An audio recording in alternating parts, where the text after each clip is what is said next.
On the night of October 8, 1983, 13 men were hunted across 12 square miles of Kentucky forest. All adults, all eliminated with hunting rifles, all within 6 hours. The men responsible were not criminals. They were not gang members or drug dealers or cartel assassins. They were the Harmon clan.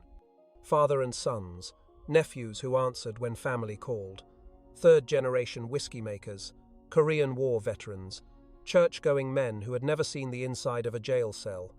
The FBI would later call it the most systematic act of retaliation in Appalachian history. 13 bodies, 13 families destroyed, children who would grow up without fathers. But the reason behind what happened that night was not drugs, was not territory, was not some ancient feud passed down through generations. It was a recipe. A whiskey recipe worth $15,000, handwritten in a leather-bound book, 5 generations of Harmon family knowledge, stolen by men who should have known better. And one father's unshakable belief that mountain code still meant something when the law sat 60 miles away. What follows is not a story about evil men. It is a story about what happens when systems fail, when desperation takes hold, and when 8 men decide that the only justice left is the kind they deliver themselves. This content presents a fictionalized dramatization inspired by historical tensions and regional legends. It does not promote or glorify harmful behavior. The purpose is strictly educational and documentary. If you have the courage to hear this story, leave your like and subscribe to this channel. But I warn you, some of you will condemn these men by the end. Others will understand them. And a few of you, the honest ones, will admit you might have faced the same impossible choice. Letcher County, Kentucky in 1983 was dying country. Tucked into the southeastern corner of the state where the mountains fold into themselves like a fist. Hollers so deep that sunlight only touched the valley floor for a few hours each day. Roads that turned to mud every spring and ice every winter. Population had dropped from 45,000 to 18,000 since the mines started closing. 42% unemployment. Men who had spent their entire adult lives pulling coal from the earth now had nothing. No jobs, no prospects. No way to feed their families except disability checks and whatever they could make in the hollers where the law did not reach. The mines that remained were sealing their shafts with concrete, permanent, final, a tombstone for a way of life that had sustained 5 generations. October in Letcher County meant temperatures dropping to 38 degrees at night. The air smelled like wood smoke and rotting leaves and cold creek water running over limestone. At night, you could hear owls calling across the ridges and sometimes the crack of a branch that meant deer moving through the timber. 12 square miles of forest surrounded the Harmon property, dense oak and hickory. Logging roads that had not seen a truck in 15 years. Hunting grounds where a man could disappear and never be found. That forest would matter before this story ended. The sheriff's department sat 60 miles away in Whitesburg, understaffed, underfunded. 2 deputies covering a county the size of some states. Response time for a serious call ran anywhere from 3 hours to never. 60 miles might as well have been 600. In Letcher County, the law was more a suggestion than a reality. Always had been. Men settled their own disputes, paid their own debts, enforced their own justice. The mountain code ran deeper than any statute written in Frankfurt. You did not steal from a man, you did not cross his family, and if you did, you understood what was coming. That code had kept the peace for 200 years.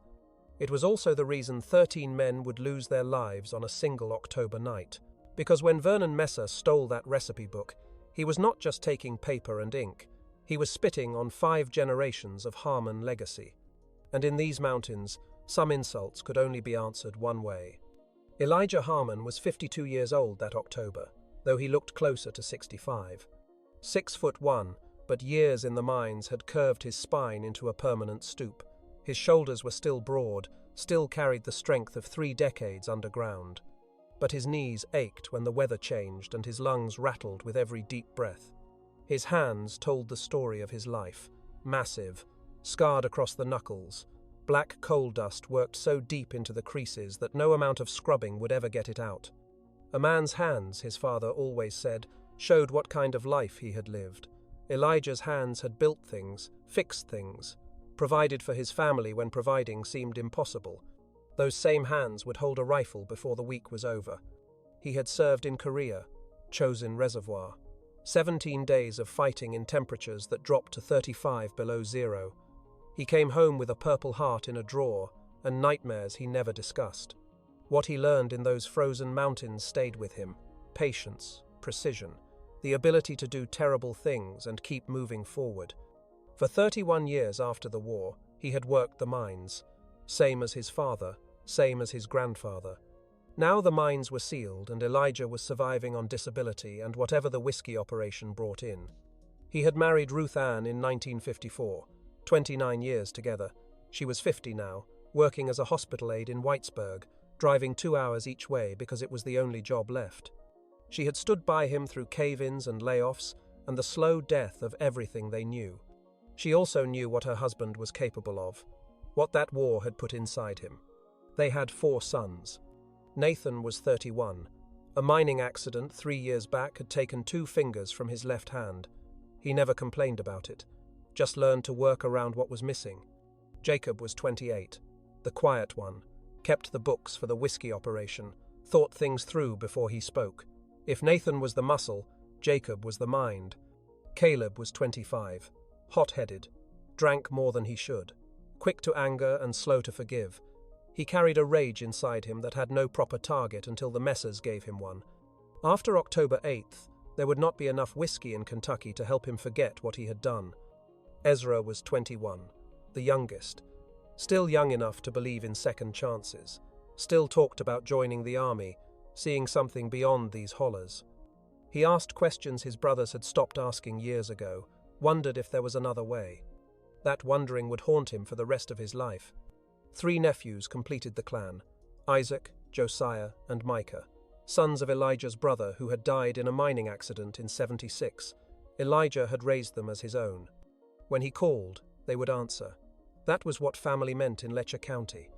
The Messer family lived 4 miles east, across the ridge on Defeated Creek. Vernon Messer was 44, former partner in the whiskey operation before a disagreement split them apart 2 years back. Vernon was not a bad man, he was a desperate one, same as everyone else in Letcher County. The mines had taken his future too. The difference was what he decided to do about it.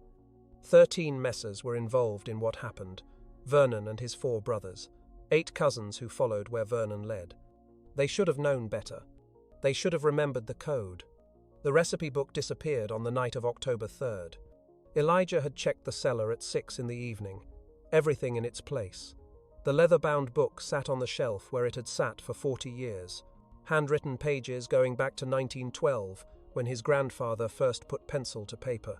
When he returned the next morning, the shelf was empty.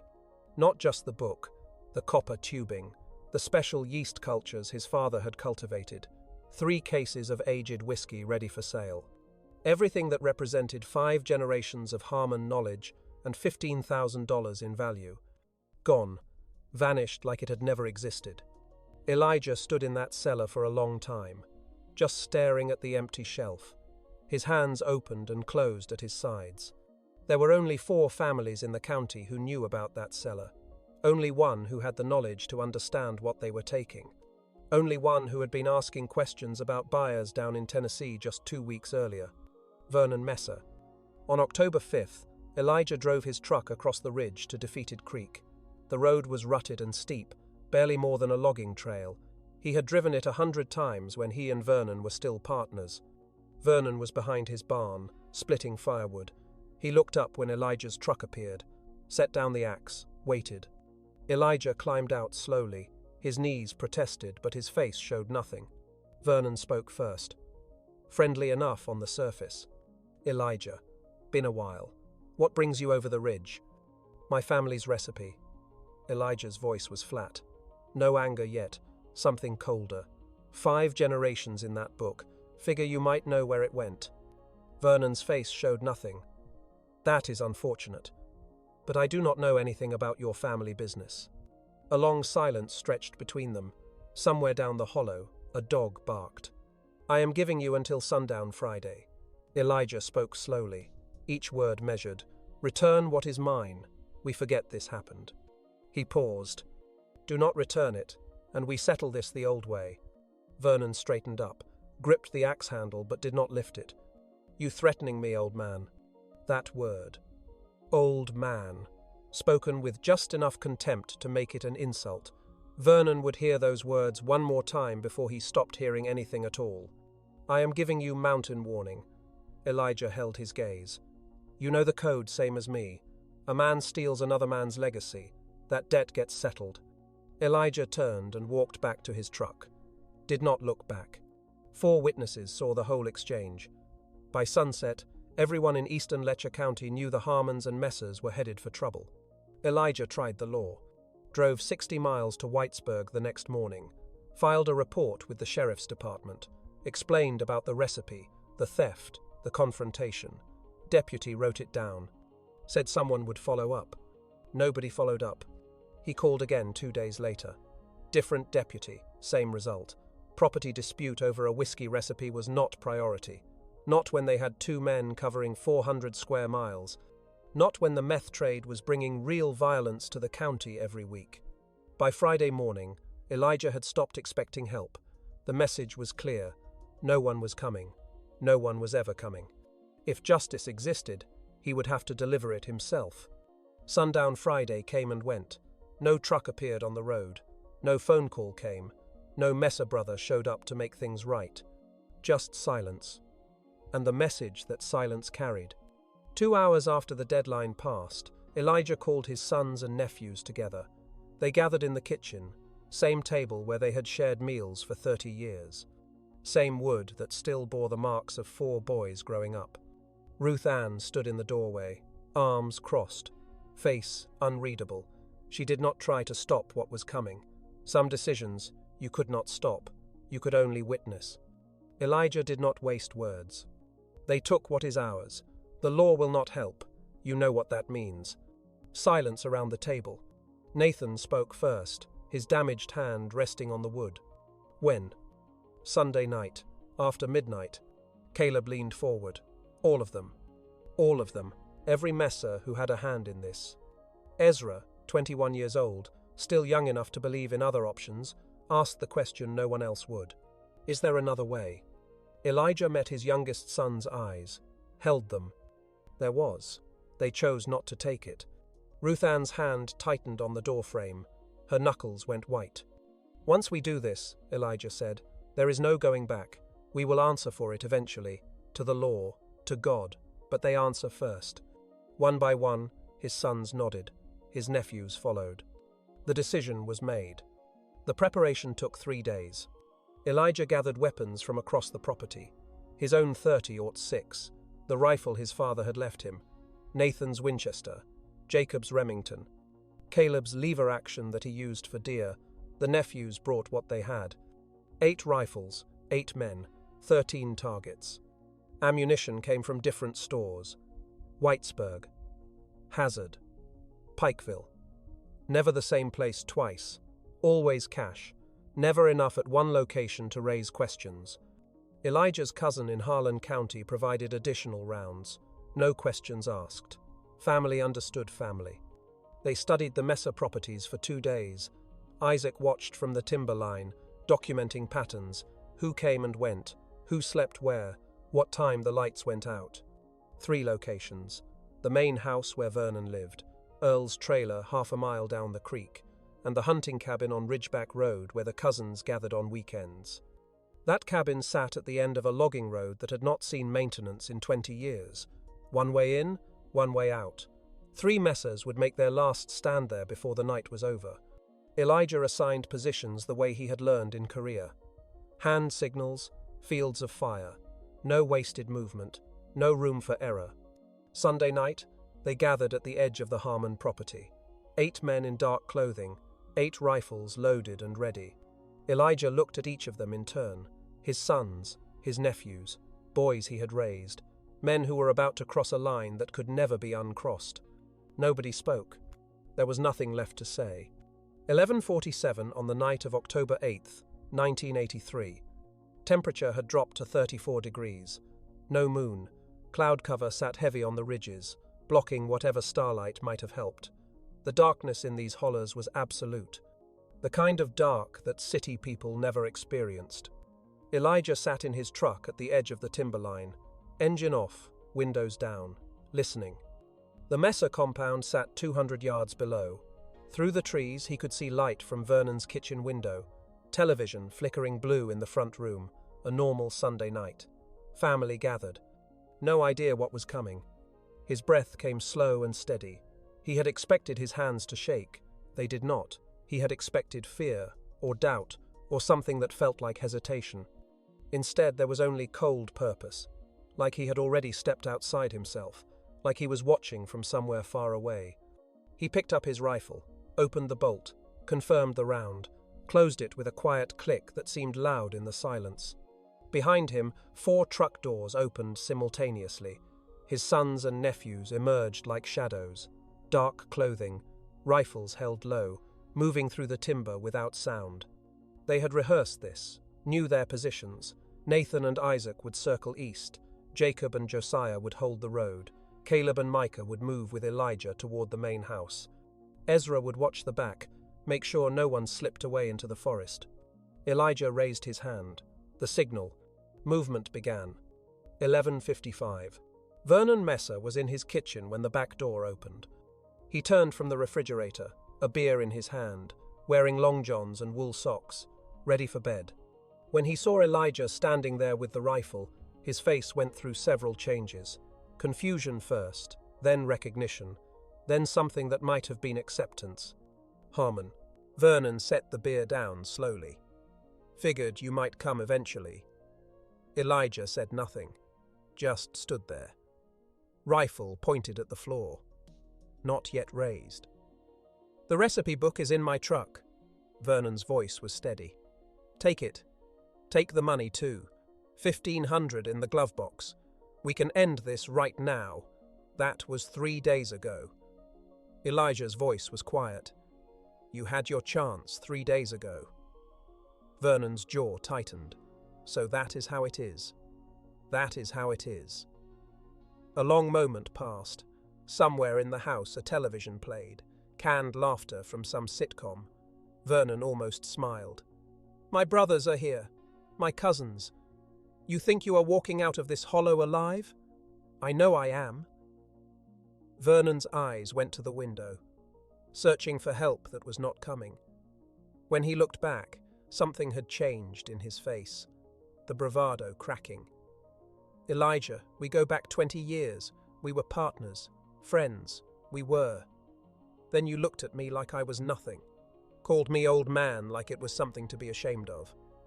Vernon's mouth opened, closed. You had 3 days to make this right. Elijah raised the rifle. You chose pride instead. Wait. Vernon's hand came up. Just wait. We can still... The rifle spoke once. Vernon Messer fell against the refrigerator and slid down to the linoleum. His legs twitched twice. Then nothing. The television kept playing. Laughter from an audience that would never know what had happened during their favorite show. Elijah stood there for a moment, waiting for something. Guilt, horror, some human response to what he had just done. He felt nothing but cold satisfaction. 1 down, 12 to go. 12:08. Earl Messer heard the shot from his trailer half a mile down the creek. He was pulling on his boots when Nathan and Isaac came through the door. Earl was 41, heavyset, slow. He had been the one who actually took the recipe book from the cellar. Vernon's idea, but Earl's hands. He saw the rifles and understood immediately. Nathan. His voice cracked. Nathan, listen to me. You should have thought about listening 3 days ago. Earl dropped to his knees, literally dropped, hands raised like he was praying. I got children, Nathan. 3 girls. Youngest is 6. They need their daddy. Nathan's damaged hand tightened on his rifle. The stumps where his fingers used to be ached in the cold. You should have thought about your girls before you stole from us. It was Vernon's idea. I just did what he said. Please, I will do anything. I will testify against the others. I will give you everything I have. Isaac moved to check the back rooms. Make sure no one else was hiding. Earl kept talking, kept begging, tears running down his face. My girls. Nathan, you know my girls. Lucy is in the same class as your nephew. Please, please. Something flickered in Nathan's face, acknowledgement of what this was, what they were doing, but no change in decision. You have 30 seconds. Call them. Say goodbye. Earl scrambled for the phone on the wall, dialed with shaking hands. The conversation lasted 22 seconds. His wife's voice tinny and confused on the other end.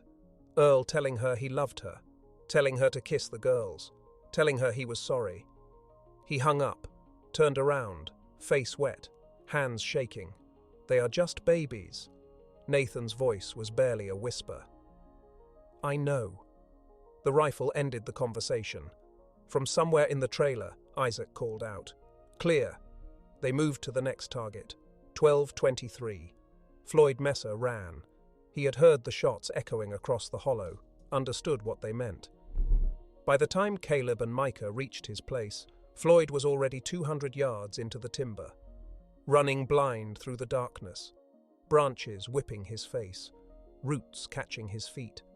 The forest that had been his home his entire life, now a maze of shadows and terror. Behind him, flashlight beams cut through the trees. Caleb had hunted these woods since he was 8 years old, knew every ridge, every creek crossing, every deer trail. Floyd ran like prey. Caleb followed like a predator, 12 square miles of forest. Elijah had talked about it back in Phase 2, the hunting grounds where a man could disappear. But Floyd was not trying to disappear. He was trying to escape, and escape meant roads. Roads meant the eastern ridge. Caleb knew that, cut through the timber on a parallel track, moving quiet while Floyd crashed through the brush like a wounded deer. They intercepted him at the creek crossing. Floyd splashing through knee-deep water, freezing, gasping, looking back over his shoulder. He never saw Micah step out from behind the sycamore. Floyd stopped, chest heaving, water dripping from his jeans. Caleb emerged from the tree line, rifle raised.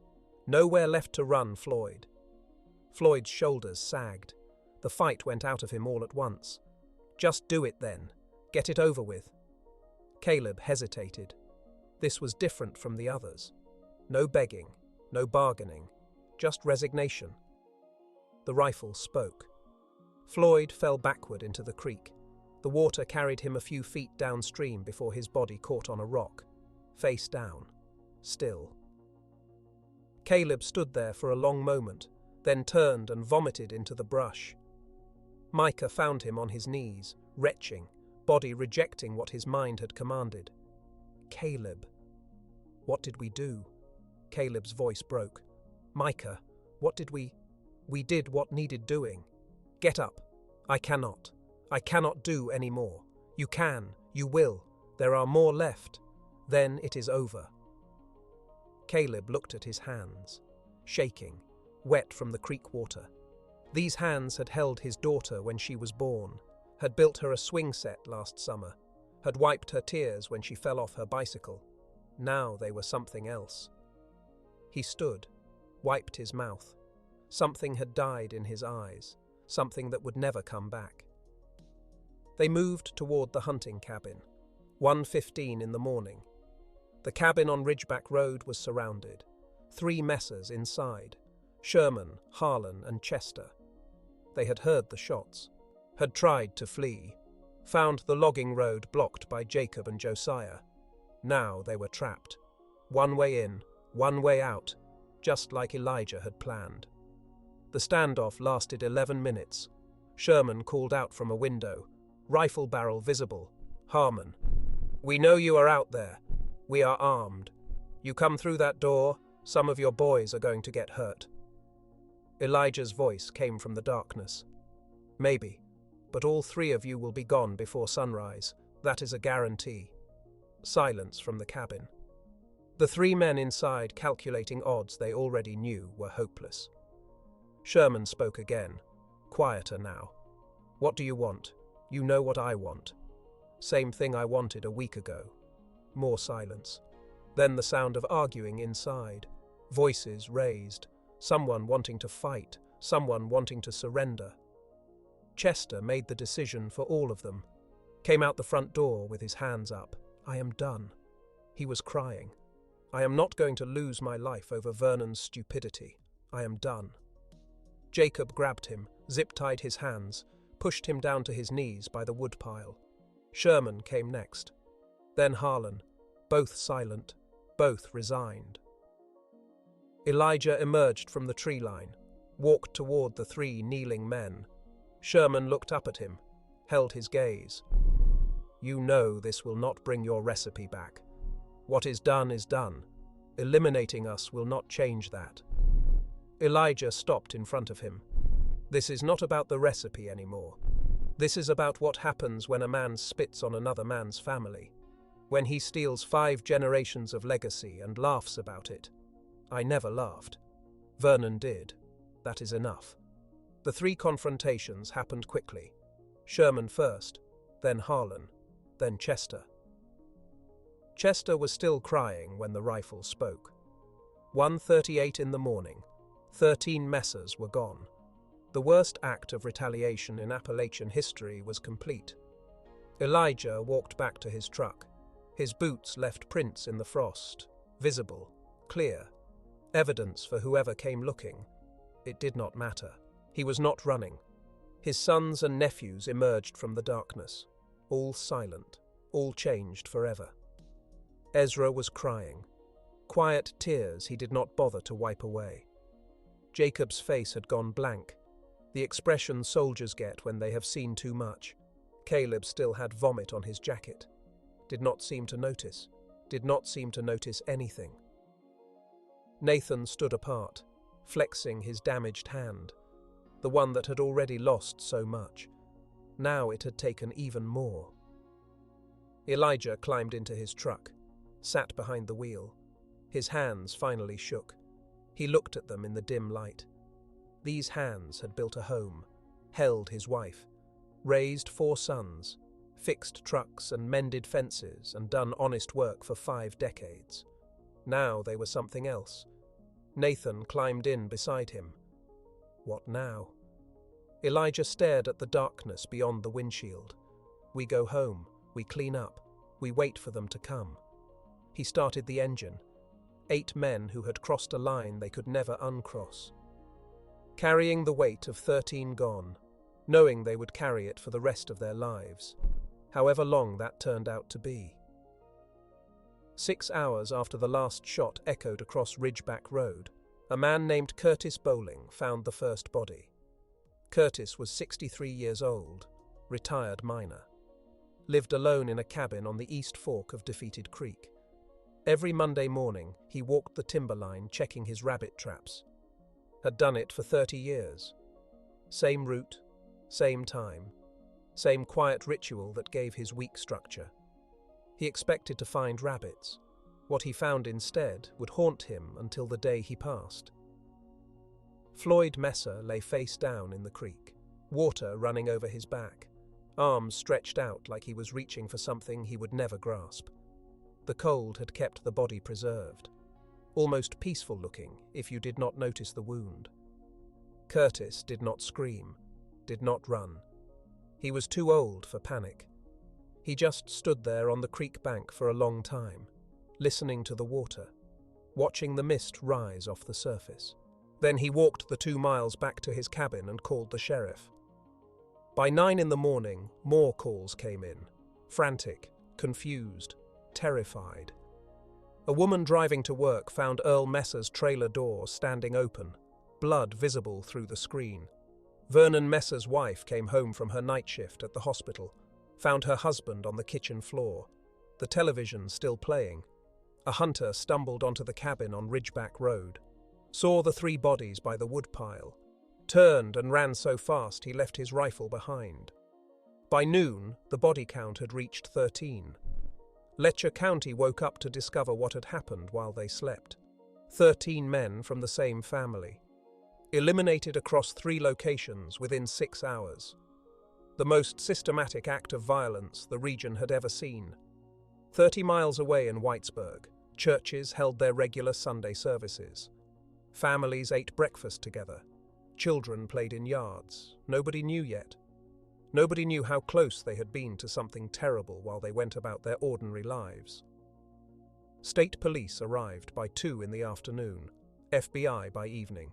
Detective Harold Sizemore from the Kentucky State Police led the investigation.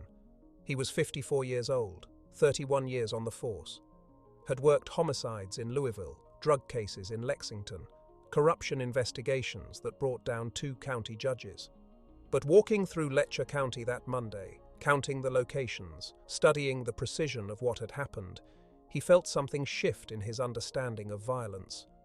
This was not passion, not rage, not the chaotic bloodshed he usually encountered. This was systematic, planned, executed with military discipline. Someone knew exactly what they were doing, he told his team. This was not amateur work. This was trained. The evidence came together over the next 48 hours. 47 shell casings from multiple calibers. 8 different weapons minimum. Tire tracks matching 3 separate trucks.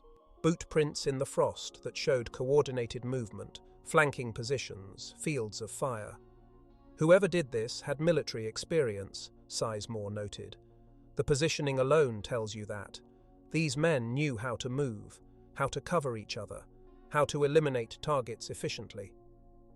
Then there were the witnesses. 14 people had seen the confrontation between Elijah Harmon and Vernon Messer 3 days before. 4 of them had heard Elijah issue his warning. Sundown Friday, Mountain Code, the old way. One witness remembered Vernon laughing, calling Elijah an old man, remembered the look on Elijah's face when he heard those words. The recipe book was found in Vernon Messer's truck, hidden under the seat. Leather-bound, handwritten, 5 generations of Harmon family knowledge. Still there, never sold. Vernon had stolen it, but had not yet found a buyer. $15,000 worth of legacy. 13 lives lost over something that was still sitting in a truck. Sizemore stood in the Harmon driveway on Wednesday morning, looking up at the house on the ridge. $15,000, he said to himself. All of this over $15,000. The deputy beside him shook his head. It was never about the money. He was local, understood things Sizemore never would. It was about respect, about legacy, about what happens when someone spits on everything your family built. Sizemore looked at him. You sound like you understand these people. The deputy was quiet for a long moment. I understand Letcher County. That is not the same as condoning what happened. But Sizemore heard what was underneath those words. The same thing he would hear from a dozen other locals before the week was over. Nobody approved, but plenty of people understood. And that was the most unsettling part. On Thursday, October 13th, 4 days after the bodies were discovered, law enforcement approached the Harmon property. 12 officers, state police and FBI, body armor, rifles ready. 2 ambulances staged on the main road in case things went wrong. They expected resistance, maybe a standoff, maybe 8 armed men who had already proven what they were capable of deciding they had nothing left to lose. What they found was Elijah Harmon sitting on his front porch, unarmed, hands resting on his knees, coffee cup on the railing beside him, still steaming. Like he had been waiting, like he had known exactly when they would come. Elijah Harmon. Sizemore approached slowly, hand on his weapon but not drawing. I need you to come with us. Elijah looked at him. Those eyes. Sizemore had seen a lot of things in 31 years, but something in Elijah's gaze made him want to look away. I figured you would be coming. Elijah's voice was calm. We have been waiting since Monday. He stood slowly. 52 years old, moving like 70. The weight of what he had done visible in every motion. We are not going to make this difficult. We did what needed doing. Now we will answer for it. One by one, they filed out of the house. Nathan first. his damaged hand raised where the officers could see it. Face showing nothing. Jacob next.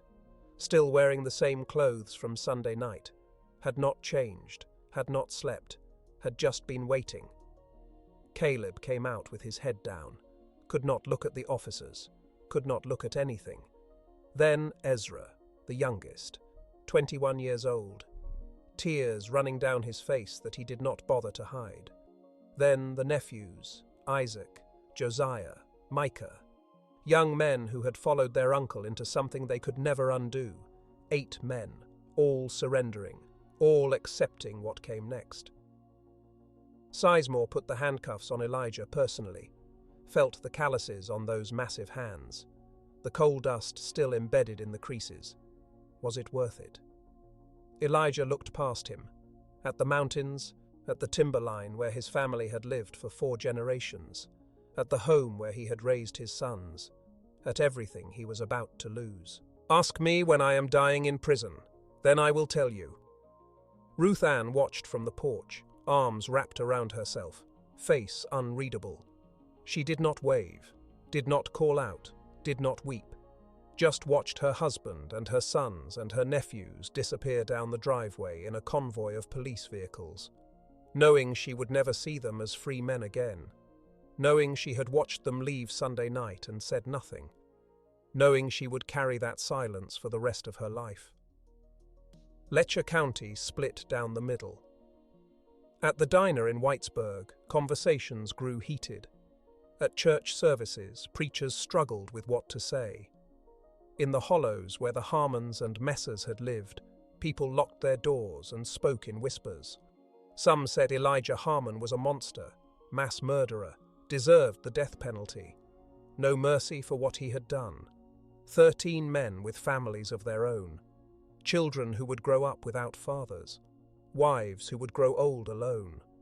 The Messer family demanded maximum punishment, held press conferences, spoke to reporters from Lexington and Louisville who descended on the county like vultures. "They wiped out our family," Vernon's widow said, "over a recipe, over paper and ink. There is no punishment severe enough." But others said something different, quietly, behind closed doors, in conversations that would never make the newspapers. Curtis Bowling, the man who had found Floyd's body, sat in his usual booth at the diner a week after the arrests. A reporter from the Courier-Journal had tracked him down, wanted a quote, wanted the local perspective. Curtis was quiet for a long time. Stirring coffee, he did not drink. "I am not saying what Elijah did was right." His voice was barely above a whisper. "I am saying I understand it. Man works his whole life. Mines close. Economy collapses. Only thing keeping his family alive is a recipe his grandfather wrote down 70 years ago." He paused, set down his spoon. Then someone steals it, spits on 5 generations of legacy. Law will not help. Nobody will help. He looked at the reporter. "Something is going to break. We are all closer to that breaking point than anyone wants to admit." The reporter wrote it down. The quote ran in the Sunday edition. Letters poured in from across the state, half condemning, half something else. The Harmon supporters stayed quiet, did not speak to reporters, did not hold press conferences. But in Letcher County, behind closed doors, more than a few people admitted what they could not say publicly. They understood. Not approved, not condoned, understood. The mountain code ran deep in these hollows, had run deep for 200 years. Some debts could only be paid one way, and somewhere in the back of their minds, in the places they did not examine too closely, people asked themselves the question they would never speak aloud. What would I have done if it was my family, my legacy, my 5 generations of work stolen by someone who laughed in my face? What would I have done? The trial began in March of 1984. Venue changed to Lexington. No impartial jury possible in Letcher County. Not where everyone knew everyone. Not where the mountain code ran deeper than any law written in Frankfurt. Not where half the potential jurors had already admitted, in one way or another, that they understood. 104 combined counts, 13 counts of first-degree murder for each of the 8 defendants. Federal charges added for crossing state lines to purchase ammunition, conspiracy, weapons violations. The prosecution stacked charges like cordwood. They had confessions. All 8 men had admitted what they did within hours of arrest. No lawyers present, no deals offered. Just straightforward statements delivered in flat voices by men who had already accepted their fate. They had forensic evidence, shell casings matched to specific rifles, boot prints matched to specific boots, tire tracks matched to specific trucks. They had the recipe book itself, found in Vernon Messer's truck, proof of the theft that started everything. The defense tried what defenses they could.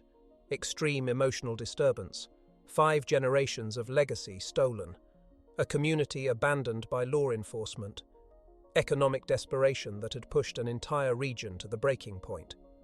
They brought in experts, economists who testified about the collapse of the coal industry, sociologists who explained the mountain code, veterans who spoke about what combat training did to a man's mind.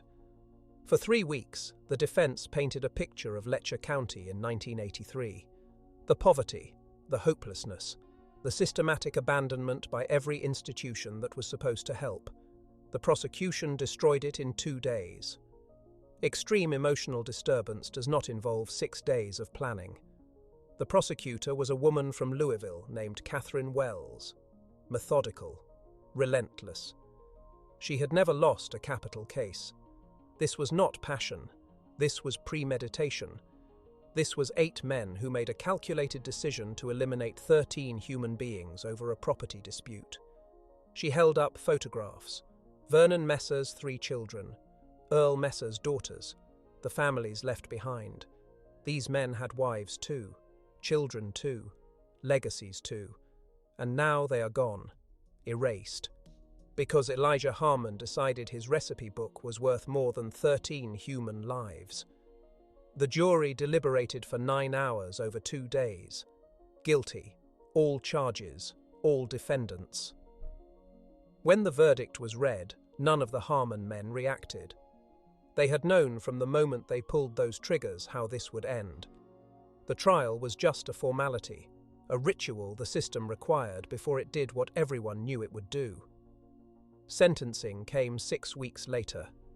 Elijah Harmon. Life without the possibility of parole. Nathan Harmon. 45 years to life. Jacob Harmon. 40 years to life. Caleb Harmon. 35 years to life. Ezra Harmon. 30 years to life. The judge noted his age, his reluctance, the testimony that he had asked if there was another way. Isaac Harmon. 35 years to life. Josiah Harmon. 35 years to life.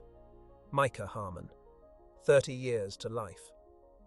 When given the opportunity to speak, Elijah stood slowly. The courtroom went silent. He looked at the judge, then at the Messer family in the gallery, then at Ruth Ann, sitting alone in the back row. He spoke 7 words. I protected what was mine. That is all. Then he sat down. Ruth Ann put her face in her hands. Her shoulders shook once. Then she was still. The Harmon men were led out in shackles. 8 men who had walked into that courtroom knowing exactly how they would leave. The mountain code had demanded blood. The law demanded payment. Both debts were now being collected. Elijah Harmon served 36 years at the Kentucky State Penitentiary in Eddyville. During that time, he worked in the prison library, taught literacy classes to younger inmates, kept to himself, caused no trouble. Guards said he was one of the calmest prisoners they had ever supervised, polite, cooperative, never raised his voice, never got into conflicts, which always struck them as darkly ironic. A man responsible for 13 deaths, and he spent his prison years helping other men learn to read. Ruth Ann visited every Sunday for 27 years, drove 4 hours each way, never missed a week unless weather made the roads impassable. She would sit across from him in the visiting room, hold his hands when the guards allowed it, talk about the garden, the neighbors, the small details of a life that continued without him. She never asked if he regretted it. He never offered. Some questions were too big for a prison visiting room. In 2011, Ruth Ann's health began to fail. Dementia first, then her heart. She stopped driving, stopped recognizing the roads that led to Eddyville. She passed in March of 2012. 79 years old, 58 years married to a man she had only touched through prison glass for the last 28 of them. Elijah was not allowed to attend the funeral. He received the news in the warden's office, sat there for a long time, did not speak, did not weep. When he finally stood, he thanked the warden for telling him in person. Then he walked back to his cell and did not come out for 3 days. On November 15, 2019, at 88 years old, Elijah Harmon passed away in the prison infirmary. Heart failure. His body had simply decided it was time. The chaplain was with him at the end, said Elijah's last words were about Ruth Ann. "Tell her I am coming home." He was buried in a small cemetery outside Eddyville. Plain marker, just his name and dates. No mention of what he had been. Father, veteran, whiskey maker, murderer. Just dates marking the beginning and end of a life that had transformed from provider to destroyer in a single October week. Nathan Harmon was released in 2012 after 29 years. Good behavior. Parole board noted his age, his health, his clean record inside. He returned to Letcher County. There was nowhere else to go. He got a job as a janitor at the elementary school in Whitesburg. Mopped floors, fixed toilets, kept his head down. Parents who knew his history pulled their children from the school. Others never learned who he was.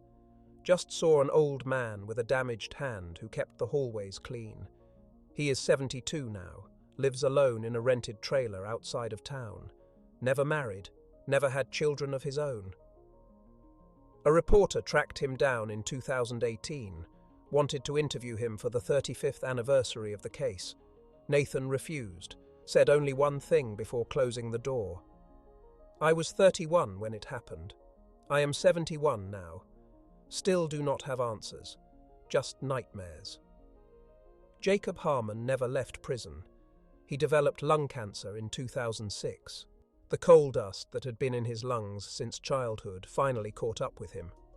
Decades of underground work, followed by decades of institutional air. He passed in February of 2008, 52 years old, the same age his father had been the night they crossed that line. The prison notified Ruth Ann. She was already deep in dementia by then, did not understand what they were telling her. Jacob was buried in the prison cemetery. No family present, no service, just a chaplain saying words over a grave that would rarely be visited. Caleb Harmon was paroled in 2015 after 32 years. He is 67 now, lives in a boarding house in Hazard, works part-time at an auto parts store when his hands cooperate. They shake now. Have shaken since that night by the creek when he could not stop vomiting. He does not drink anymore, stopped in prison after it nearly killed him twice. Customers at the store who know his history avoid his register. Those who do not just see another worn-down man in eastern Kentucky, another casualty of an economy that never recovered. He does not talk about October of '83, does not talk about much of anything. But sometimes late at night, his neighbors hear sounds through the thin walls. An old man weeping, talking to people who are not there, apologizing to people who cannot hear him anymore. Ezra Harmon was released in 2010 after 27 years. He was 21 when it happened, 48 when he walked out, the youngest, the one who had asked if there was another way, the one who had cried while his brothers pulled triggers. He tried to build a life, got a job at a warehouse in Lexington, rented a small apartment, started seeing a counselor through a veterans outreach program that worked with former inmates. For 4 years, he seemed to be finding his way, but he could not escape the faces, could not stop seeing Sherman Messer on his knees, could not stop hearing Chester crying in the moments before the end. In the fall of 2014, Ezra drove back to Letcher County, parked his truck at the trailhead near the old Harmon property, walked into the forest. Search teams found his truck 3 days later, his wallet on the front seat, his keys in the ignition. They searched for 2 weeks. Dogs, helicopters, volunteers walking grid patterns through 12 square miles of timber. They never found him. Some people said the mountains took him back, that he had gone to the only place that had ever felt like home, and the land had swallowed him whole. Others said he found what he was looking for out there, peace, or at least an end to the noise in his head. He was 52 years old, the same age his father had been the night everything changed, the cycle completing itself in the cruelest possible way. The nephews scattered after their releases. Isaac moved to Indiana, changed his name, disappeared into a factory job and a life that had no connection to Letcher County. Josiah went to Tennessee, died of a heart attack in 2020, 61 years old. His obituary did not mention Kentucky. Micah stayed closer. Lives in Knott County now. Works construction when his back allows. Has a daughter who does not know what her father did before she was born. He plans to keep it that way. The Messer family never recovered. Vernon's widow lived until 2009, 73 years old, 26 years of widowhood. She never remarried, never left Letcher County.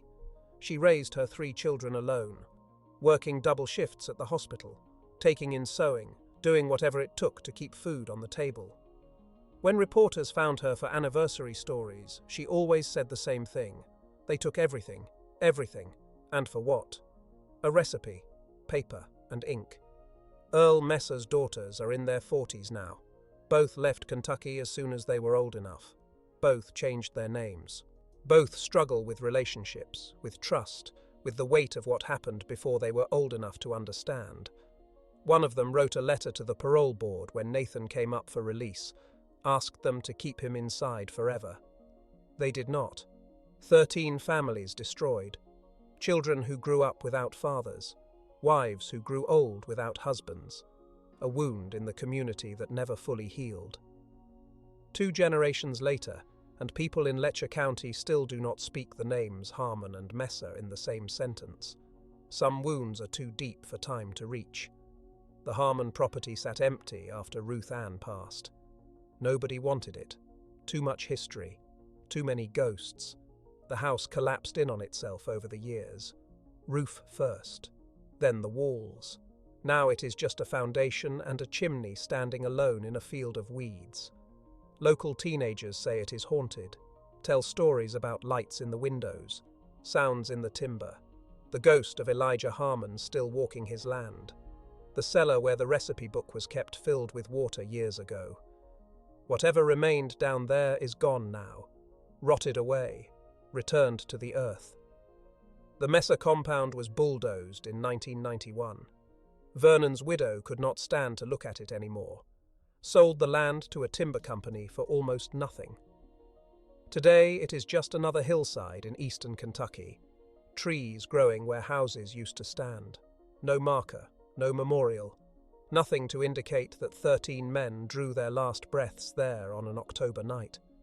The forest has reclaimed everything, as if the mountains themselves decided to erase what happened, to pull the evidence down into the soil and pretend it never occurred. But the people remember. They always remember. 40 years have passed since that October night. Was Elijah Harmon a man who eliminated 13 people? Yes. He planned it for days, gathered weapons, assigned positions, led his sons and nephews across that ridge with military precision, watched them pulled triggers himself. He was a killer. The evidence is beyond dispute. Was he a desperate father trying to protect 5 generations of family legacy? Also, yes. A man who had worked underground for 31 years, who had survived Korea, who had watched his entire world collapse around him, who had gone to the law and been ignored, who had given his enemies a chance to make things right. Both things can be true simultaneously. And that is the most disturbing part of this story, because it forces us to ask questions we would rather avoid. What would we do in his position? How far would we go to protect what is ours? Does justice exist when the system fails? Where is the line between protecting your family and destroying others? The Mountain Code said one thing, the law said another, and Elijah Harmon made his choice in the space between them. We can condemn that choice. We should condemn it. 13 men are gone, 13 families shattered, children who grew up with holes in their lives that nothing could fill.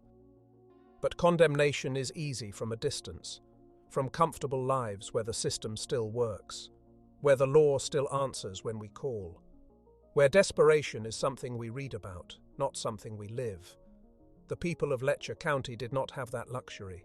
They understood something the rest of us prefer to ignore. We are all closer to that breaking point than we want to admit.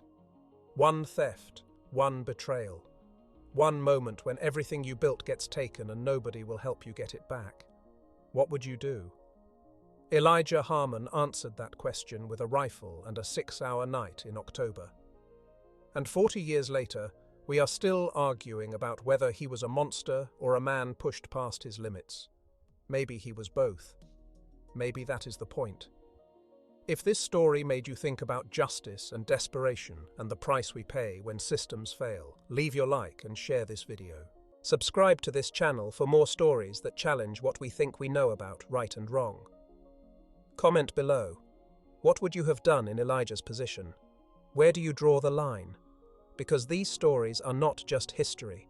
They are happening right now, somewhere, in forgotten counties where the economy collapsed and the law stopped coming, where desperate people are making desperate choices. Until next time, remember, the monsters we fear are not always born that way. Sometimes they are made, one theft, one betrayal, one desperate night at a time.